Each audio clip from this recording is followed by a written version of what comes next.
인류의 시작은 어디일까요? 우리는 늘 시간의 저편에 감춰진 기원에 대해 궁금해했습니다. 지금의 현대사회가 만들어지기 전 아주 먼 옛날 고대 조상들의 삶은 어땠을까요? 그 신비로운 답을 화순 고인돌 유적에서 찾아봅니다. 선사시대의 무덤 고인돌. 우리 조상들은 어떤 이유로 고인돌을 만들었을까요? 거성문화는 돌에 깃든 정령이 부족의 안녕과 풍요로움, 건강을 지켜준다고 믿는 애니미즘에서 출발합니다. 원시 부족은 힘의 상징물로 거석을 세우거나 자기 영토의 표시 또는 다른 부족에서 힘을 과시하기 위해 무덤인 고인돌을 만들었습니다. 골짜기와 평야 곳곳에 큼지막하게 들쭉날쭉 분포되어 있는 고인돌. 선사시대 사람들은 고인돌을 힘의 상징으로 만들기도 했지만 한편으로는 죽은 사람이 다시 살아날지도 모른다는 두려움에서 고인돌을 축조하기도 했습니다. 그들은 죽음을 안치할 땅을 먼저 판 다음 채석장에서 구해온 탄돌이나 깬돌로 지하에 무덤방을 만들었습니다. 무덤방에 죽음을 안치한 후 그 주위에 받침돌을 4개에서 8개 정도 놓고 단단히 다진 다음 마지막으로 그 위에 커다란 덮개 돌을 덮어 완성했습니다. 이는 바둑판식 고인돌의 대표적인 형태로서 다른 고인돌들도 비슷한 구조로 형성되어 있습니다. 이처럼 고인돌은 후대의 우리에게 많은 이야기를 들려줍니다. 까마득한 옛날로 거슬러 올라가 선조들의 생각과 가치관, 생활 양상을 돌이켜볼 수 있는 귀중한 고고학 자료입니다. 유네스코에 등록된 세계 유일의 고인돌 군락지 화순. 화순 고인돌 유적에는 어떤 특별한 가치가 있는 걸까요? 세계 70% 이상의 많은 고인돌이 있는 우리나라는 전남 지역에 2만여 개 이상의 고인돌이 있으며 그중 화순 고인돌 유적은 원형이 잘 보존된 다양한 형태의 고인돌이 집중적으로 분포되어 있어 그 가치가 유별합니다. 풍부한 물과 산야, 평야가 펼쳐져 있어 수렵과 농경이 수월한 화순은 원시 부족이 생활을 이어가기에 최적인 지리 구조를 띱니다. 고인돌이 밀집해 있는 이유가 여기에 있습니다. 화순 도곡면 효산리와 춘향면 대신리에 밀집해 있는 596개의 고인돌은 탁자식, 바둑판식, 개석식 등 여러 형태로 나타납니다. 그중 감태바위 고인돌군은 가장 웅대하고 아름다운 풍광을 유지한 대표적인 군락지입니다. 다양한 고인돌은 물론 채석, 축조 과정을 알 수 있는 거대한 규모의 응회암 채석장이 있기 때문입니다. 채석흔과 함께 운반용 돌감들이 발견된 채석장은 선조들의 지혜를 배우는 산교육의 장이 되어주고 있습니다. 이 밖에도 괴바위 고인돌군, 관청바위 고인돌군, 달바위 고인돌군, 핑매바위 고인돌군 등이 지석강 유역을 따라 큰 규모를 이루며 발굴 당시 출토된 도라살처, 가락바퀴 등은 청동기 시대의 생활상을 엿보게 합니다. 인류의 역사와 발전상을 한눈에 볼 수 있는 화순 고인돌. 그 학술적 가치를 인정받아 유네스코 세계유산에 등록돼 우리나라를 넘어 세계의 유산으로 거듭나고 있습니다. 선사시대 사람들은 어떻게 살았을까요? 우리와 똑같은 모습이었을까요? 화순 선사문화체험에서 그들의 삶을 들여다봅니다. 교과서와 백과사전에서 글과 그림으로만 익혔던 선사시대. 화순 선사문화체험은 먼 시간을 거슬러 선사시대의 삶을 직접 체험하는 기회를 제공합니다. 선사시대의 사람들은 하천에서 가까운 낮은 야산에 자리를 잡고 주위에는 마을의 경계와 방어를 위한 도랑을 파거나 나무 울타리를 세워 작은 마을을 이루며 살았습니다. 최초의 금속기인 청동기를 만들어 무기와 도구로 사용했으며 간석기와 토기를 만들어 실생활에서 이용했습니다. 본격적인 농경사회가 시작되고 마을 단위의 공동체 의식이 증가하면서 다양한 재래의식과 공동체 협동정신의 산물인 고인돌이 생겨났습니다. 선사시대 생활상을 한눈에 보고 느낄 수 있어 자라나는 꿈나무들에게는 학습의 장으로, 가족에게는 특별한 추억의 장으로 다가가는 선사문화 체험 한마당. 선사시대 사람들의 삶을 오감으로 느끼는 소중한 체험의 기회가 되어주고 있습니다. 화순은 다양한 시대가 공존하는 역사의 고장입니다. 중생대의 공룡부터 인류사회의 변천과 흥망까지 그 시간의 자취를 따라가 보겠습니다. 화순에는 세계유산으로 등록된 화순 고인돌 유적 외에도 섬진강 권역에 포함된 바둑판식 고인돌인 벽송리 고인돌과 지역민들의 숭배 대상이 되고 있는 운월리 고인돌 등 1600여 개의 고인돌이 화순 전역에 분포해 있으며 국보 제143호로 지정된 청동검과 청동거울, 팔주령 등이 출토된 화순 대공리 청동기 유적이 있습니다. 이는 화순이 선사문화의 중심지임을 보여줍니다. 중생대 백악기의 중대형 육식 공룡과 초식 공룡의 발자국 1800여 개와 식물 화석이 발견된 화순 서유리 공룡 발자국 화석 산지는 천연기념물 제487호로 백악기 공룡의 생태 환경을 알 수 있는 학술적 가치가 매우 높은 곳입니다.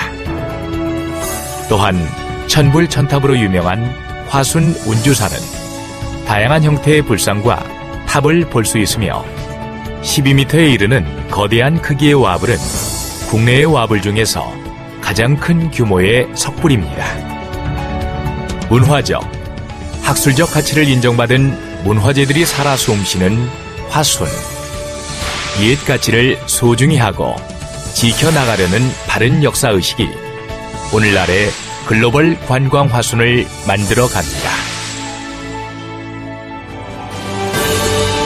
세계문화유산 화순 고인돌의 이야기는 아직 끝나지 않았습니다. 선조들의 지혜와 슬기, 삶의 이야기가 많이 남아 있습니다. 고인돌의 고장 화순이 그 다리가 되어 세계인이 찾는 문화유적지로 거듭나도록 앞장서겠습니다. 세계문화유산 화순 고인돌 유적.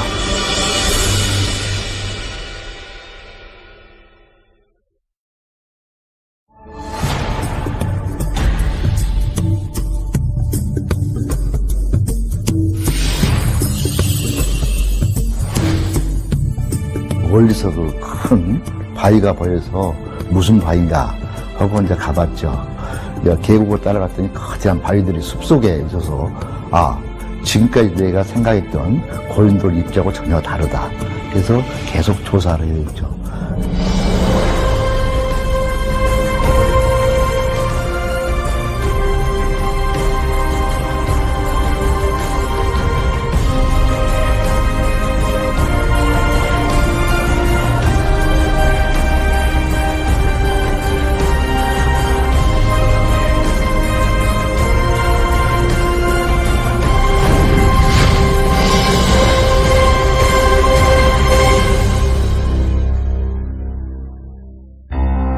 (1995년) 겨울 전남 화순군 보검제 계곡에서 의문의 큰 돌무더기들이 대거 발견됐다. 그 중에서도 가장 먼저 눈에 띈 거대한 바위. 길이 5.3m, 폭 3.6m, 두께 3m의 초대형 고인돌이었다. 이 고인돌을 처음 발견한 이영문 교수는 아직도 그때의 기억이 생생하다. 지금 이 지역에 원래 뒤에 있는 이 괴바울을 처음으로 발견을 했는데요. 저 앞 벌판의 길에서 봤을 때 이 고인돌이 이제 보였었고, 이 고인돌로 확인이 되니까 이 계곡을 타고 쭉 넘어갔죠. 거기에 대형의 고인돌들이 아주 밀집 분포되어 있었다. 그 당시는 이제 숲속에 고인돌이 있었기 때문에 그 일반 사람들은 쉽게 고인돌이라고 인식을 하지 못했죠. 그래서 그 후에 이제 조사를 자세히 해보니까 비교적 훼손되지 않는 그런 고인돌이 대형 바둑반식 고인돌이 군집 지역으로 알려지게 됐던 겁니다. 당시만 해도 이 고인돌 주변에 수풀이 가득 둘러싸고 있었다. 평지보다 높은 곳에 있고 엄청난 크기 때문에 눈에 띄기는 하지만 그저 큰 자연석같이 보이기도 하는 이것을 이영문 교수는 어떻게 고인돌이라고 확신할 수 있었을까? 원래 이 괴바울 발견 때는 주변이 많이 묻혀 있었죠. 거기에 보면은 여기에 좀 태가 있습니다.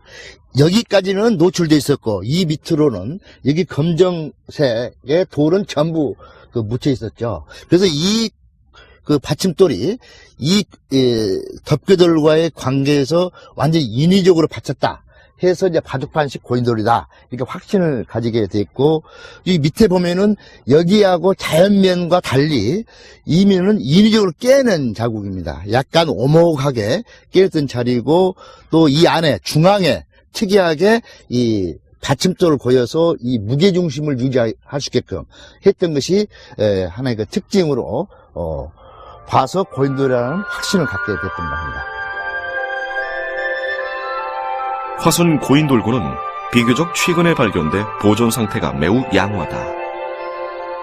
마치 영화 속 한 장면처럼 당시의 경관이 그대로 자연 속에 살아있는데, 더욱 놀라운 것은 이러한 고인돌이 한두 기가 아니라 수백 기가 군집해 있다는 것이다. 그러한 희귀성과 탁월성을 인정받아 지난 2000년 12월 유네스코 세계문화유산으로도 지정됐다.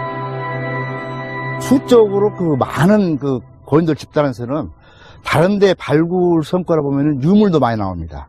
그리고 규모도 큰 경우가 많고, 또 주변의 묘역시설도 튼튼하게 한 경우들이 많이 나타나죠.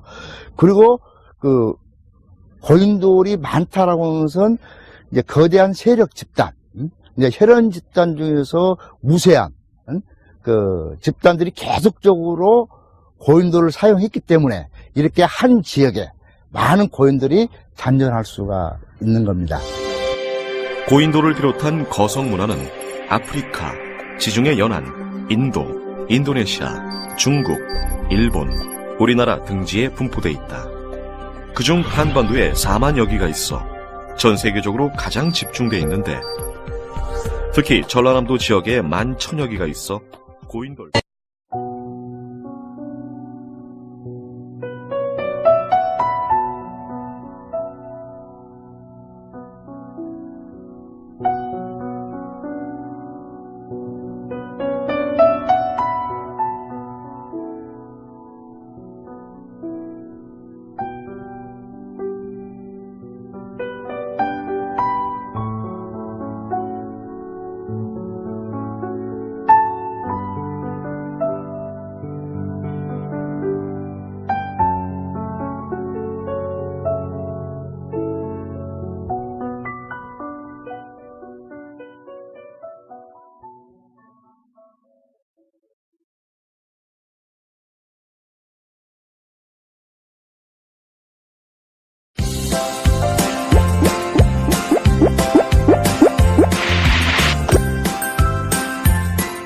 여러분 안녕? 난 화순의 공룡 화룡이야. 지금부터 화순에 살았던 공룡들을 보여주려고 해. 화순에 공룡이 있었냐고? 물론이지. 옛날 화순엔 아주 많은 공룡이 살았었어. 못 믿겠다고? 그럼 날 따라와. 지금부터 우리는 공룡을 만나러 과거로 갑니다. 출발!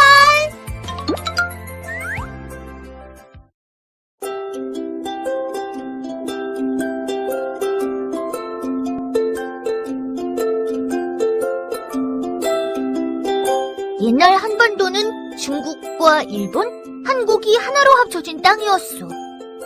지금 모습과는 많이 다르지?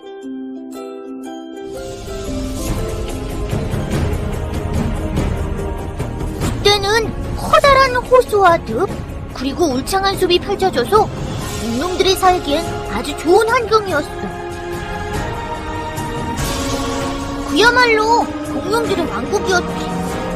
그럼 그때 화수는 어떤 공룡들이 살았는지 만나볼까?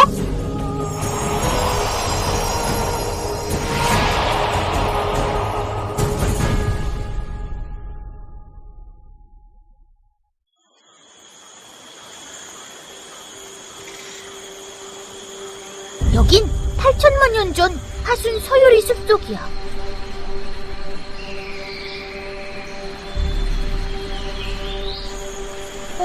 이른 아침이라 아직 공룡들이 보이질 않네.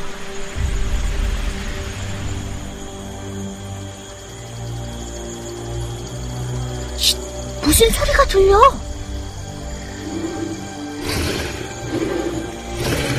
나타났어. 알렉트로사우루스야. 알렉트로사우루스는 몸 길이 5m, 몸무게는 1.5톤. 발달된 긴 뒷다리로 순식간에 돌진해 빠르게 초식 공룡들을 공격해서 사냥하는 무시무시한 중형 육식 공룡이야. 알렉트로사우루스가 매서운 눈으로 주위를 두리번거리고 있어. 먹잇감을 찾고 있는 거야. 저기 닥트로사우루스 무리가 보인다.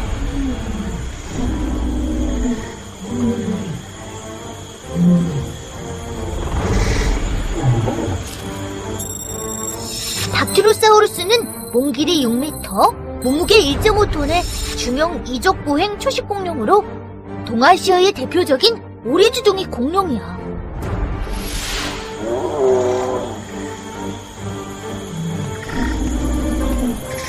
알렉트로사우루스가 닥트로사우루스 무리에서 태어난 지 얼마 안 된 어린 닥트로사우루스를 보고 있어.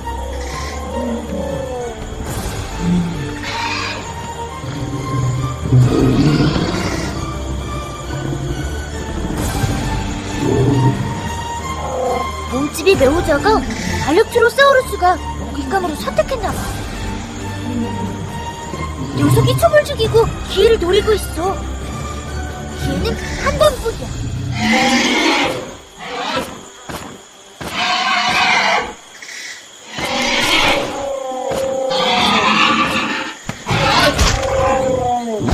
성공이야. 어린 닥트로사우루스가 떨미를 물려서 꼼짝 못하고 잡혔어. 알렉트로사우루스는 이제 고픈 배를 채울 수 있게 됐어. 잠깐! 이 소리는?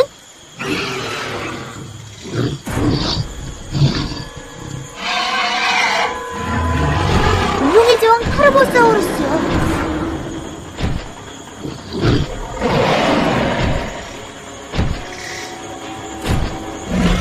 타르보사우루스가 큰 덩치를 내세워 알렉트로사우루스를 위협하고 있어.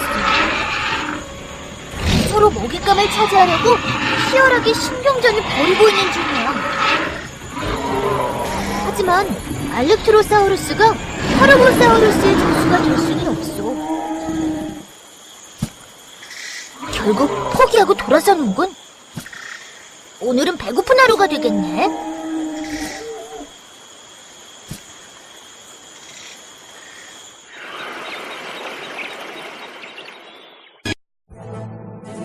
전남 내륙 최초의 중생대 백악기 공룡 발자국 화석으로 발견되었으며 세계 최장 52m의 육식 공룡인 수강류 보행열이 있어 육식 공룡 보행 속도 연구의 최적지로 알려져 있다.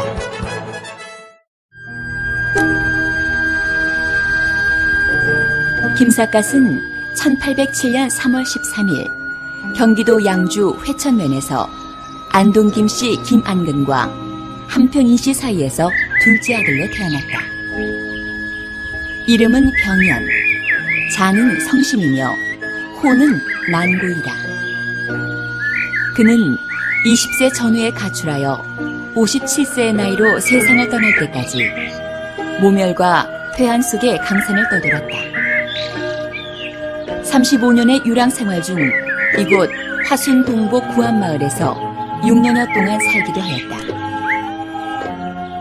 모멸과 냉대에 찬 방황의 연속이었던 그는 1863년 3월 29일 57세로 기관생을 이곳 동복마을에서 마치게 된다.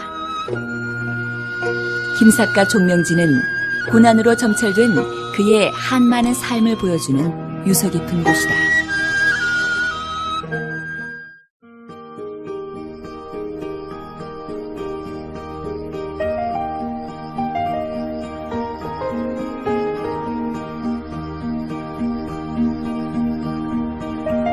누구에게나 기차에 대한 낭만과 추억이 있습니다.